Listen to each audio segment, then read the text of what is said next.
हम लोग जब भी टोटल इनकम का बात करते हैं हमारे दिमाग में एक चीज़ आता है कि टोटल इनकम का मतलब होता है विच comprises of multiple incomes from different heads. ठीक है। Salary, house property, business and profession, PGBP,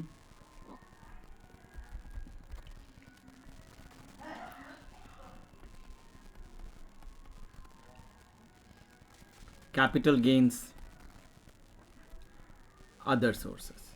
तो ये 5 हेड्स ऑफ इनकम को जब अपने इकट्ठा जोड़ते हैं हम लोग को मिलता है ग्रॉस टोटल इनकम। ठीक है। ग्रॉस टोटल इनकम से अपने माइनस करते हैं डिडक्शंस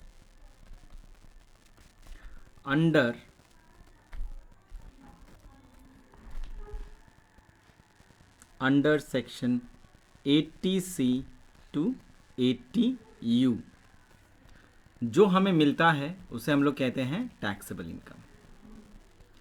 प्राइमरीली रिस्पॉन्सिबिलिटी हमारा यही है to find out taxable income. जब टैक्सेबल इनकम निकल जाए उसके बाद हम लोग करते हैं उसके ऊपर टैक्स कैलकुलेशन। ठीक है। तो हम लोग यहाँ पे एक क्वेश्चन देखते हैं problem on computation of total income के ऊपर। X, whose age is 59 years, is an employee of a private limited company in Mumbai. He gets rupees 45,000 per month as salary. Besides, the employer provides a furnished housing facility, house being owned by employer at a concessional rate, fair rent of unfurnished house 1,28,000, rent of furniture 1,29,300, rent paid by Mr. X is 1,36,000। अच्छा, तो यहाँ पे क्या समझ में आया कि जो एक्स है, एक्स का एम्प्लॉयर उसे एक फुल्ली फर्निश्ड हाउस रहने के लिए दे रहा है। ठीक है। फुल्ली फर्निश्ड हाउस रहने के लिए जब वो प्रोवाइड कर रहा है तो वहाँ पे हमें ये देखना है कि ये हाउस किसका है। तो देखो यहाँ पे पता चल रहा है कि house being owned by employer. बढ़िया है। सो कंसेशनल रेट, यहाँ पे वो रेंट फ्री एकोमोडेशन नहीं प्रोवाइड किया जा रहा है, जबकि प्रोवाइड किया जा रहा है accommodation at concessional rate of rent. मतलब आपको घर दिया जा रहा है लेकिन पूरा भाड़ा देने का आपको दरकार नहीं है, अगर आप पार्शियल रेंट दें तो ही चलेगा। ठीक है। सो घर का जो फेयर रेंट है, मार्केट में जो रेंट होना चाहिए वो है 1,28,000 और रेंट ऑफ फर्नीचर 1,29,300। तो ये दोनों ही मिस्टर एक्स को मिल रहा है। मिस्टर एक्स रेंट पेमेंट कर रहे हैं 1,36,000। ठीक है। अच्छा, मैं एक बार बता दूँ, ये याद दिला दूँ कि रेंट फ्री एकोमोडेशन का जो परक्विजिट है वो हम लोग कैलकुलेट करते हैं 15% ऑफ सैलरी। ठीक है। तो 15% ऑफ सैलरी के साथ हम लोग कॉस्ट ऑफ फर्नीचर जो है वो प्लस होता है, तो थोड़ा सा हेल्प होगा तुम लोग को। अच्छा, इसके अलावा देखो मेडिकल अलावेंस जो है वो 1,500 पर मंथ मिल रहा है। The employer provide sports club facility. A similar facility will cost x rupees 17,000 per year. ठीक है। Determine the net income and tax liability of x for the assessment year 2020-21 after giving due consideration for the following particulars. Long term capital gains in respect of commercial buildings 1,17,000, long term capital gains in respect of shares non listed 1,10,000, income from horse races gross है 1,04,000, winning from lottery gross है 2,75,000, expenditure on recovery of lottery prize 26,000। ठीक है। interest from IFCI 18,000, interest paid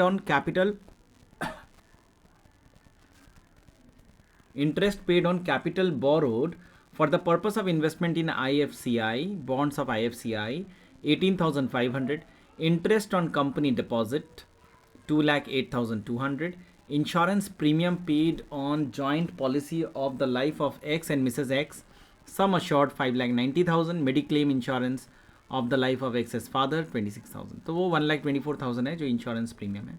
हमें करना क्या है, बहुत सारे इन्फॉर्मेशन दिया हुआ है, हमें करना है टोटल इनकम कैलकुलेट करना है, और इसके साथ ही हम लोग को कैलकुलेट करना है कि एक्स का टैक्स लाइबिलिटी कितना होगा। ठीक है ना, हम लोग एक एक करके कैलकुलेट करेंगे। सबसे पहले तो यहाँ पे एक्स का सैलरी इनकम कैलकुलेट करेंगे, ठीक है, क्योंकि सैलरी के लिए यहाँ पे काफ़ी इन्फॉर्मेशन दिया हुआ है। ये पूरा जो पहला पैराग्राफ है, ये जो पूरा पैराग्राफ है, ये सैलरी के ऊपर है। तो देखो ये जो टोटल इनकम के सम होते हैं ना, ये टोटल इनकम का सम जो है इसमें सारा इनकम का इन्फॉर्मेशन रहता है, मतलब सारे 5 हेड्स ऑफ इनकम के इन्फॉर्मेशन रहते हैं, लेकिन सम में कोई एक हेड ऑफ इनकम तुम्हें पूरा कैलकुलेट करना पड़ता है। तो हम लोग उसको कहते हैं, जैसे ये सैलरी डोमिनेंट क्वेश्चन है, मतलब इसमें प्राइमरीली हमें सैलरी कैलकुलेट करना पड़ेगा। हो सकता था ऐसे भी कि एक क्वेश्चन में हाउस प्रॉपर्टी का डिटेल्ड इन्फॉर्मेशन दिया है और हमें इनकम फ्रॉम हाउस प्रॉपर्टी निकालना है, apart from that there are other income information given, और उसके हिसाब से total income and tax liability calculate करना है। सो यहाँ पे उस सिचुएशन को हम लोग बोलते हैं कि हाउस प्रॉपर्टी डोमिनेंट क्वेश्चन, ये है हमारा सैलरी डोमिनेंट क्वेश्चन। ठीक है, तो हम लोग सबसे पहले क्या करेंगे, we will go to working note number 1।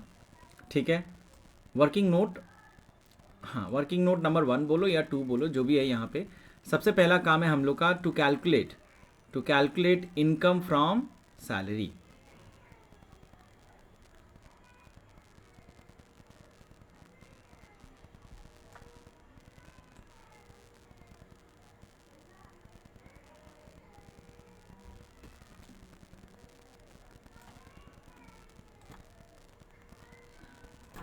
चलो तो एक बार यहाँ पे ना डायरेक्ट हम लोग पहले क्वेश्चन को वापस से देखते हैं सैलरी के लिए। हाँ, for the purpose of calculating salary income only, he gets 45,000 per month as basic salary. ठीक है, तो हम लोग अपनी कैलकुलेशन में जाएंगे, we will go to the calculation and we will calculate हमारा ग्रॉस सैलरी कितना हो गया, फिर 45,000 इंटू 12, राइट। यहाँ पे देखो बेसिक सैलरी 45,000 इंटू 12, ठीक है, 5,40,000 हम लोग आउटर कॉलम में लिखेंगे। Then will go back to the question and will see what other information is given besides the employer provides a furnished housing facility. इसमें हम लोग बाद में आते हैं। ठीक है, एक अलाउंस यहाँ पे मिल रहा है उसे 1,500 रुपीज़ पर मंथ का। ठीक है, 1,500 पर मंथ का 1,500 इंटू 12 करेंगे तो आई थिंक अप्रॉक्सीमेटली 18,000 होता है, अप्रॉक्सीमेटली नहीं एक्चुअली 18,000 होता है। तो that 18,000 will be my part of my normal salary. ठीक है, सैलरी हो गया वो 18,000। अब बारी आती है हमारी परक्विजिट्स की। परक्विजिट्स में हमारा क्या क्या है, value of perquisite in respect of concession in rent. तो पहले तो हमें निकालना है कि उसका परक्विजिट वैल्यू हो कितना रहा है। ठीक है, परक्विजिट का वैल्यू हो कितना रहा है। अच्छा, सो यहाँ पे हमारा वैल्यू ऑफ परक्विजिट जो है फॉर रेंट, ये जो कंसेशनल रेंट के लिए है, हम लोग को पता है हम लोग कैसे कैलकुलेट करते हैं। हमारा सैलरी कितना है टोटल 5,40,000, परक्विजिट को नहीं पकड़ना है, प्लस 18,000।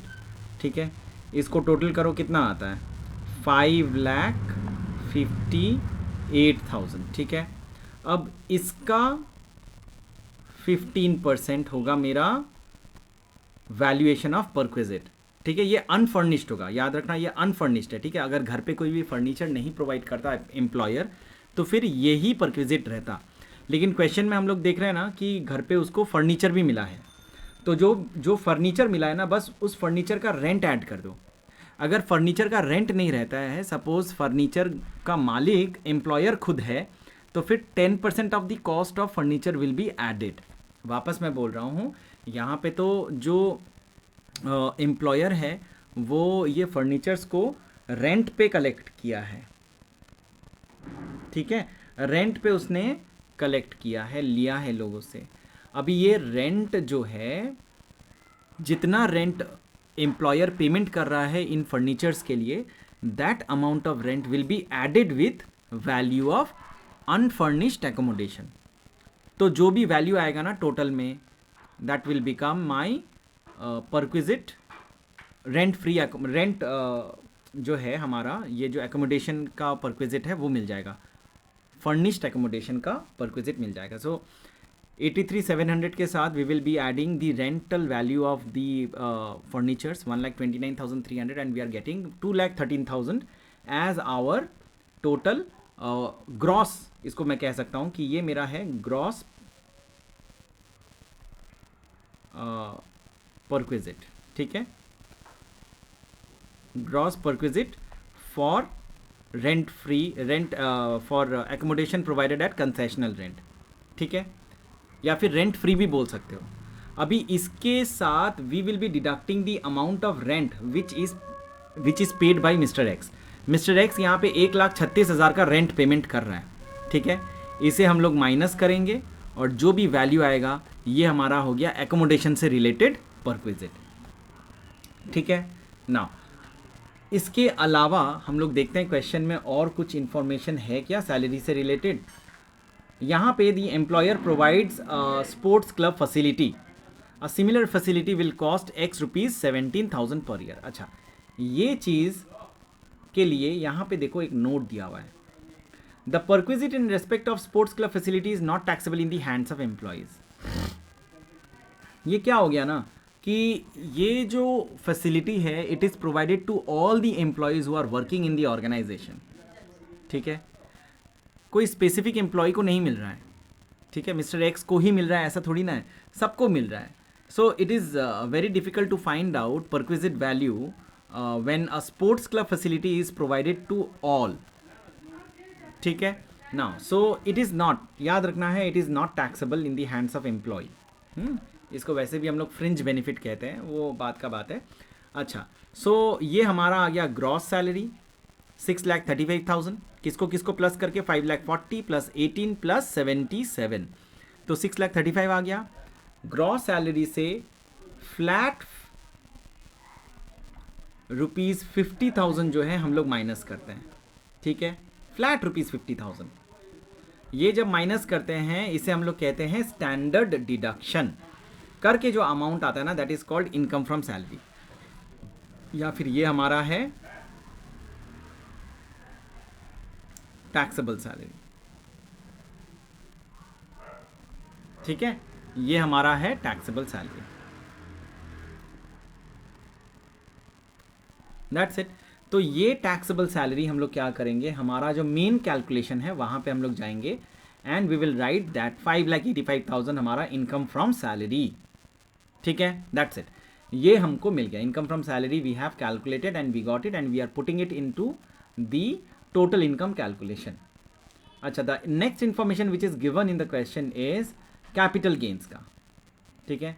कैपिटल गेन्स का देखो यहाँ पे दो अलग अलग कैपिटल गेन्स हो रहा है, एक है मेरा कमर्शियल बिल्डिंग से और एक है मेरा शेयर्स से, ठीक है, 1,17,000 और 1,10,000, इन दोनों को हम लोग प्लस कर देंगे और हमारा लॉन्ग टर्म कैपिटल गेन्स हम लोग को मिल जाएगा। सो कैपिटल गेन्स में 2,27,000 हम लोग लिखेंगे, ठीक है। सो 5,85,000 हमारा हो गया सैलरी से, कैपिटल गेन से हो गया मेरा 2,27,000। इसके अलावा यहाँ पे देखो income from horse races, winning from lottery, ठीक है, ये दोनों इनकम दिया हुआ है। Expenditure on recovery of lottery price जो है वो भी दिया हुआ है। एक चीज़ हमें याद रखना है, लॉटरी से जो भी इनकम हमें मिलता है, अगर आपने लॉटरी में पैसे लगाए और आपको प्राइज़ मिला and you have expended some amount of money for the recovery of that prize money, it is not deductible, it is not allowed to be deducted। कोई भी कैजुअल इनकम जब हम लोग अर्न करते हैं, कैजुअल इनकम मतलब which is categorically under the head of income from other source, primarily वो income from horse racing, income from lottery winnings, income from any other casual income अगर होता है तो फिर उसमें से कोई भी एक्सपेंडिचर जो है हम लोग माइनस नहीं कर सकते हैं, इट इज़ नॉट अलाउड। सो ये जो 26,000 रुपीज़ दिया हुआ है ना, दिस 26,000 रुपीज़ ये हमारा नॉट डिडक्टिबल है, ठीक है, नॉट डिडक्टिबल। तो हम लोग इसको माइनस नहीं कर सकते हैं, ये माइनस नहीं होगा, इसको कुछ नहीं करना है। तो हमारा इनकम फ्रॉम अदर सोर्स में हम लोग लिखेंगे 1,04,000 एंड विनिंग फ्रॉम लॉटरी हम लोग लिखेंगे 2,75,000। याद रखना, हॉर्स रेसिंग हो गया, विनिंग फ्रॉम लॉटरी हो गया, उसके बाद कोई भी प्राइज़ मनी हो गया, है ना, जैसे कौन बनेगा करोड़पति जो गेम शो होता है वहाँ पर भी अगर कोई प्राइज़ जीतता है तो ये सारे हमारे इनकम फ्रॉम अदर सोर्स में गिरते हैं, ठीक है। इसको हम लोग कहते हैं कैजुअल इनकम। कैजुअल इनकम का टैक्स रेट जो है ना, टैक्स रेट जो है वो फ्लैट होता है at the rate of 30% plus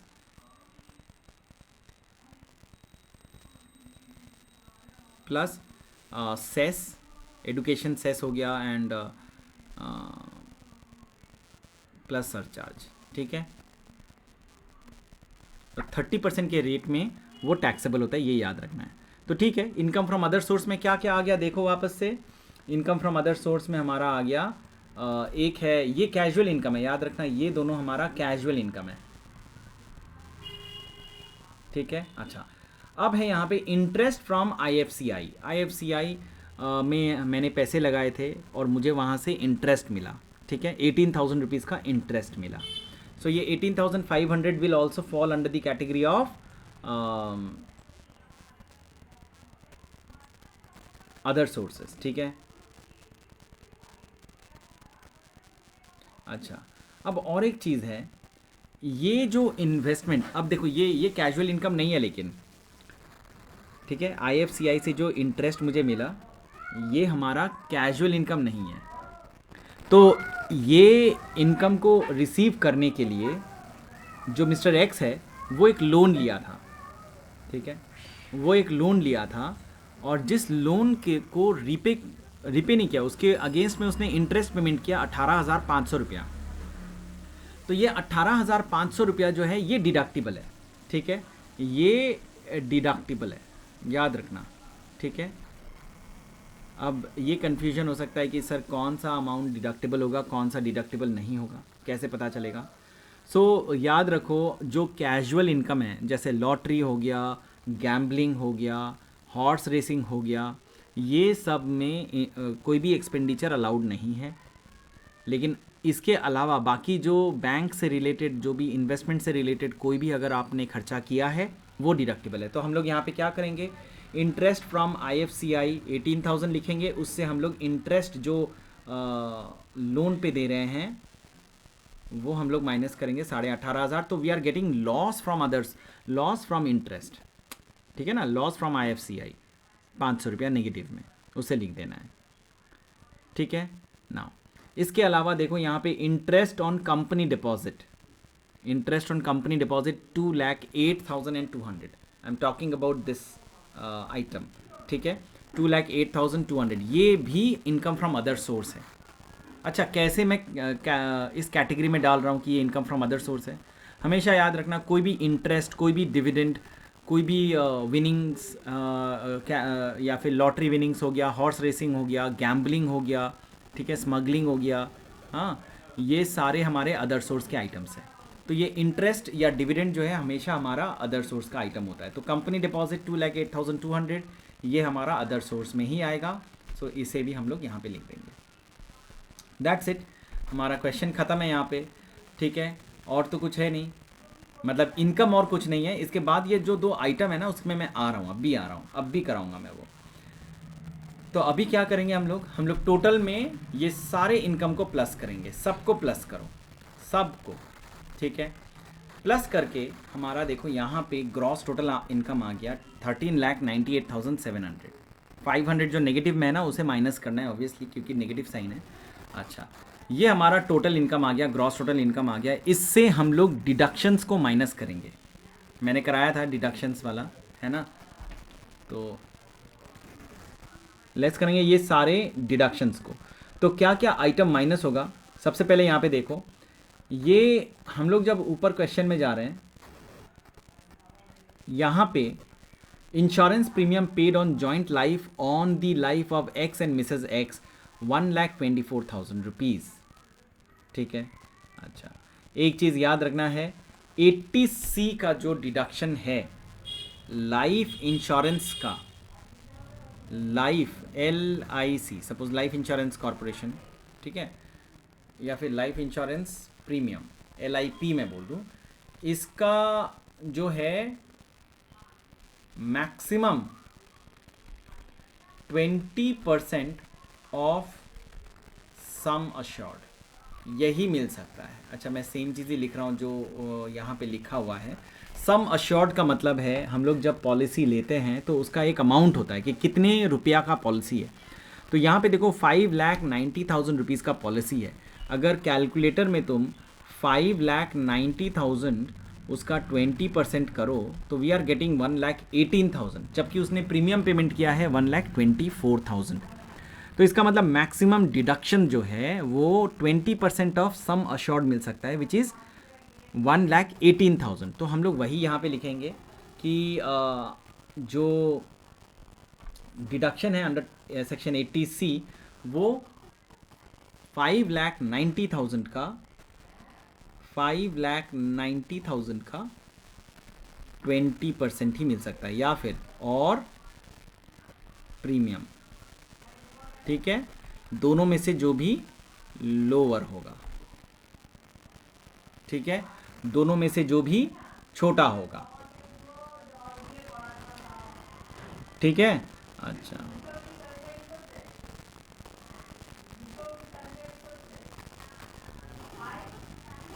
तो ये 1,18,000 हो गया हमारा 80C। अब हम लोग आते हैं मेडिक्लेम में। यहाँ पे देखो दूसरा ये लास्ट पॉइंट में दिया हुआ है, mediclaim insurance on the life of X's father 26,000।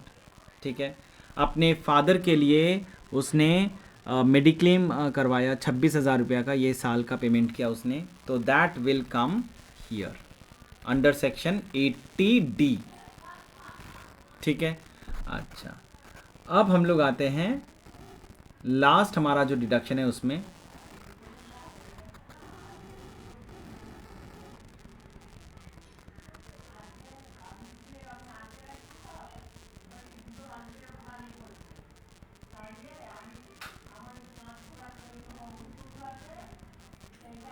Last जो हमारा डिडक्शन है यहाँ पे ये रेंट से रिलेटेड है। ठीक है, ये रेंट से रिलेटेड है क्योंकि यहाँ पे मिस्टर एक्स जो है जिस घर पे वो रहता है वो घर उसको कंपनी ने प्रोवाइड किया है डेफिनेटली, लेकिन उसके लिए वो रेंट पेमेंट कर रहा है। ठीक है, तो उसके लिए जब वो रेंट पेमेंट कर रहा है उसको रेंट अलावेंस नहीं मिल रहा है, हाउस रेंट अलावेंस नहीं मिल रहा है। तो जब हाउस रेंट अलावेंस एब्सेंट रहता है और अगर जो एसएससी है वो अगर रेंट पेमेंट करता है तो फिर उसे डिडक्शन के तौर पे 80GG के हिसाब से डिडक्शन मिलता है। ठीक है, and the calculation for section 80GG जो है वो है लीस्ट ऑफ द फॉलोइंग। ठीक है, लीस्ट ऑफ द फॉलोइंग क्या क्या, पहला है 5,000 rupees per month which is 60,000 rupees annual. ठीक है, दूसरा इज़ 25% ऑफ टोटल इनकम। ठीक है, तीसरा rent paid minus 10% of total income. वापस मैं बताता हूं, first is 5,000 rupees per month. ठीक है, दूसरा कैटेगरी है टोटल इनकम जो हुआ है हमारा। ठीक है, टोटल इनकम जो हमारा हुआ है उसका 25%। और तीसरा है हमारा जो भी रेंट उसने पेमेंट किया वो, और उसको माइनस करो 10% ऑफ टोटल इनकम से। ठीक है, 10% ऑफ टोटल इनकम से। तो हम लोग यहाँ पे हमारा टोटल इनकम कितना आया था, हमारा टोटल इनकम हम लोग अगर पीछे जाते हैं हमारा टोटल इनकम आया है 13,98,700 है ना, ये हमारा टोटल इनकम है, ये हमारा टोटल इनकम है 13,98,700। ठीक है, सो कैलकुलेटर में अगर अपने ऐसे करते हैं 13,98,000 था या 98,700 था, एक बार देख लेते हैं। हाँ 13,98,700, तो ठीक है कोई नहीं, हम लोग ठीक कर लेते हैं इसे। 13,98,700 इसका 25%। ठीक है, पहला है इसका 25%।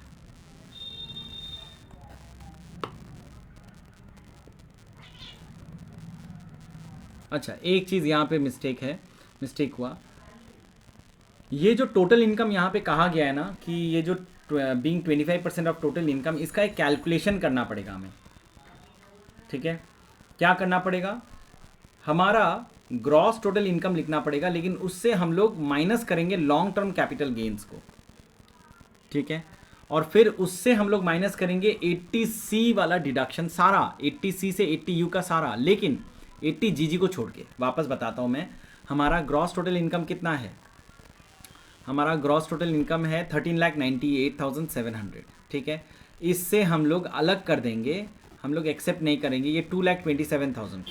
सो मैं ऐसे बताता हूँ यहाँ पे कि 13,98,700 इससे लेस करो लॉन्ग टर्म कैपिटल गेन्स को, तो वो है मेरा 2,27,000, ठीक है। अच्छा, ये कितना आता है देखो, ये आता है मेरा 13,98,700 माइनस 2,27,000, ये आ गया 11,71,700, 11,71,700।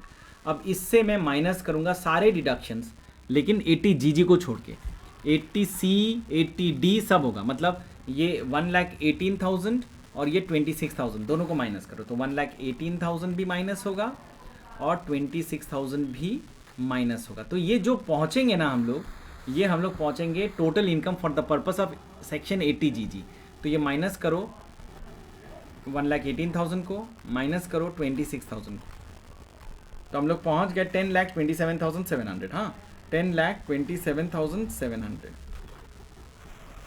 ये हमारा आ गया टोटल इनकम, ये हमारा आ गया टोटल इनकम।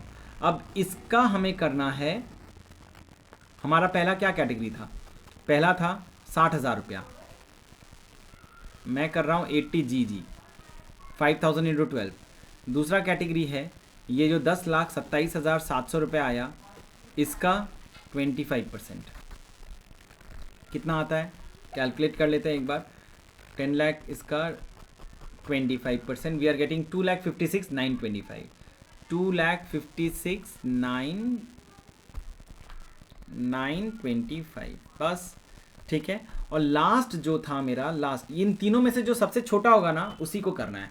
लास्ट जो था मेरा सी वाला, rent paid minus 10% of total income. Rent कितना पेमेंट हो रहा है, अगर हम लोग यहाँ पे देखें, देखो यहाँ पे ये रहा, ये वाली figure, rent paid by x is ₹1,36,000, ठीक है। Rent paid by mister x is 1,36,000। तो यहाँ पे हम लोग क्या करेंगे, 1,36,000 इससे हम लोग माइनस करेंगे 10,27,700 इंटू 10%, तो ये एक ज़ीरो काट दो बस, तो 1,02,770 बस। इन तीनों में से सबसे छोटा कौन सा, ये या ये, मतलब 60,000 छोटा है, 1,36,000 छोटा है, या 1,02,770 छोटा है। तो ऑब्वियसली 60,000 छोटा है, तो यही मेरा 80GG बनेगा, ठीक है। 80GG वाला डिडक्शन बनेगा, ठीक है। मतलब 80GG में ये वाला अमाउंट जो है ना वो माइनस होगा, ठीक है। ये देखो यहाँ पे वो माइनस होगा, सबसे छोटा अमाउंट वही है ना, तो वो माइनस होगा, ठीक है। It is the least of the following 60, 256, 925, या फिर ये हमारा आ गया, अच्छा 33, ओके सॉरी, मैंने तो माइनस ही नहीं किया, ओहो गलती हो गई, सॉरी। ये तो मैं 1,36,000 से ये माइनस करूँगा ना, तो मेरा इक्वल का अमाउंट क्या आएगा मैं वही नहीं लिखा, कोई नहीं। तो ये 1,36,000 माइनस 1,02,770, तो ये आ गया 33,230, 33,230। तो ये वाली अमाउंट, ये वाली अमाउंट और ये वाली अमाउंट, ये तीनों में से सबसे छोटा कौन सा है, ये है। तो यही मेरा बन जाएगा अंडर सेक्शन 80GG, देखो यहाँ पे है ना, ये देखो अंडर सेक्शन 80GG, ये मेरा बन गया 33,230 बस। अब कुछ नहीं करना है, ये अमाउंट, इन सारे अमाउंट को टोटल करो, ठीक है, और ये 13,98,700 से माइनस करो, तो ये मेरा आ गया टैक्सेबल इनकम, इसको नेट इनकम भी कहते हैं। ये आ गया मेरा टैक्सेबल इनकम, ठीक है। बस इस पे अब टैक्स कैलकुलेट करना है, ठीक है। क्या करेंगे, जब हम लोग टैक्स कैलकुलेट करेंगे, सबसे पहला हमारा काम है टैक्स ऑन स्पेशल इनकम को अलग कर दो। ठीक है, हमारा यहाँ पे स्पेशल इनकम क्या क्या है?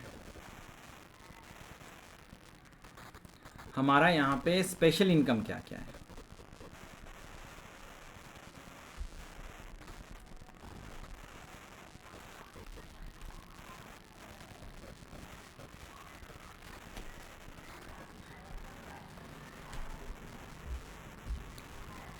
हमारा स्पेशल इनकम यहाँ पे क्या क्या है?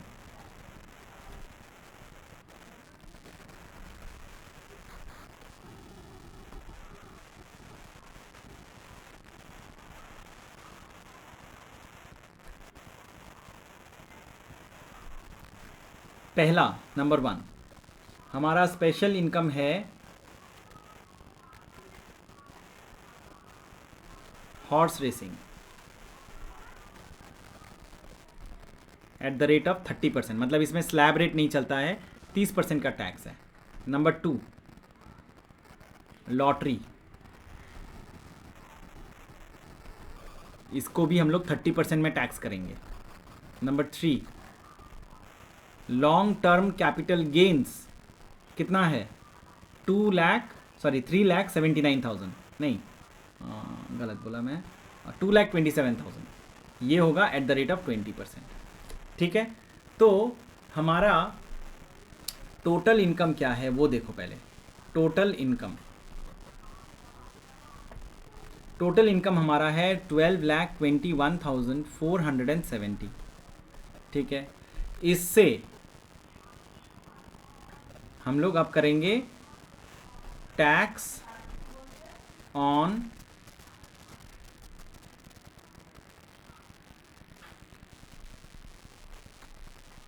Horse race and lottery. ठीक है, ये टोटल को पहले माइनस कर दो, मतलब ये 12,21,470 तो टोटल है ना, इसमें से ये 3,79,000 जो है इसको हटा दो। ठीक है, इसको हटा देना है। टैक्स का अमाउंट क्या होगा वो यहाँ पे मैं कैलकुलेट कर देता हूँ। 3,79,000 इसके ऊपर 30%। कैलकुलेटर निकालो और उसमें कैलकुलेट करो। 3,79,000 उसके ऊपर 30% एंड वी आर गेटिंग 1,13,700। तो इसको मैं बाहर लिखता हूँ। ठीक है, 1,13,700। ठीक है, अच्छा नेक्स्ट मैंने क्या बोला? Long term capital gains. ठीक है, लॉन्ग टर्म कैपिटल गेन्स कितना अमाउंट है? वो है मेरा 2,27,000 आई थिंक।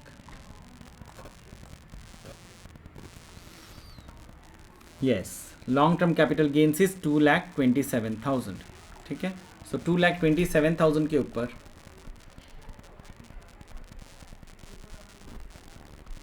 %20। अच्छा,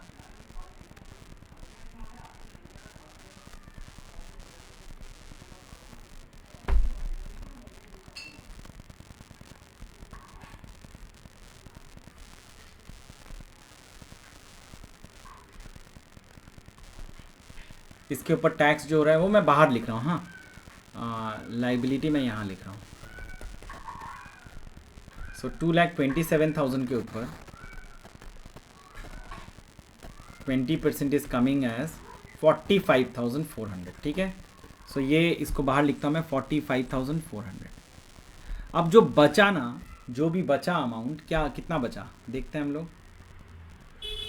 हमारा 12,21,470 टोटल इनकम था, उससे हम लोगों ने 3,79,000 जो कि हमारा अदर सोर्स का कैजुअल इनकम है उसको हम लोगों ने टैक्स कर दिया। ठीक है, 30% में माइनस किया हम लोगों ने 2,27,000 को कैपिटल गेन्स का, जिसको हम लोगों ने टैक्स किया 20% में। तो जो बचा है 6,15,417, 6,15,417। अब इसको जब हम लोग टैक्स करेंगे तो यहाँ पे हम लोग स्लैब रेट पुट करेंगे। ठीक है, स्लैब रेट पुट करेंगे कैसे? अप टू 2,50,000 जो है वो होगा नील। ठीक है, अच्छा सो 2,50,000 निकल गया यहाँ से, 2,50,000 निकल गया। मैं खाली समझाने के लिए ऐसे लिख रहा हूँ, अगर तुम लोग को ऐसे नहीं लिखना है तुम लोग अपने हिसाब से कर सकते हो, ठीक है। नेक्स्ट, अच्छा कितना बचा देखते हैं एक बार। हाँ, 6,15,000 से 2,50,000 को अगर हम लोग माइनस कर देते हैं तो बचता है 3,65,470, ठीक है। अच्छा 2,50,000 तक नील है। 2,50,000 से 5,00,000 तक। Next 2,50,000 eight the rate of 5%, ठीक है। तो ये हो जाता है मेरा 12,500 रुपया, विच विल गो हियर, बाहर लिखना है, ठीक है। बचा कितना, 3,65,000 से 250 को माइनस कर दो। मेरा क्या हुआ मैं वापस बताता हूँ, देखो मेरा टोटल, अच्छा इसको मैं लिखने से ना कन्फ्यूजन हो रहा है। मेरा टोटल कितना था, नॉर्मल इनकम, स्पेशल इनकम नहीं है, नॉर्मल इनकम है जिसमें नॉर्मल रेट बैठता है।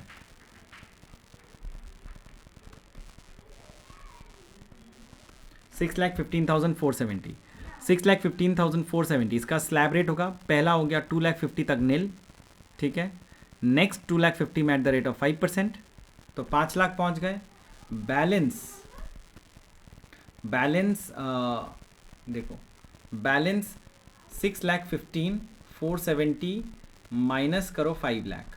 5 लाख क्यों माइनस कर रहा हूँ मैं, 1 लाख मैं 5 लाख इसलिए माइनस कर रहा हूँ क्योंकि ये देखो ये 2,50,000 प्लस 2,50,000 हो गया है ना, 2.5 लाख पे नील टैक्स है, और नेक्स्ट 2.5 लाख पे 5% का।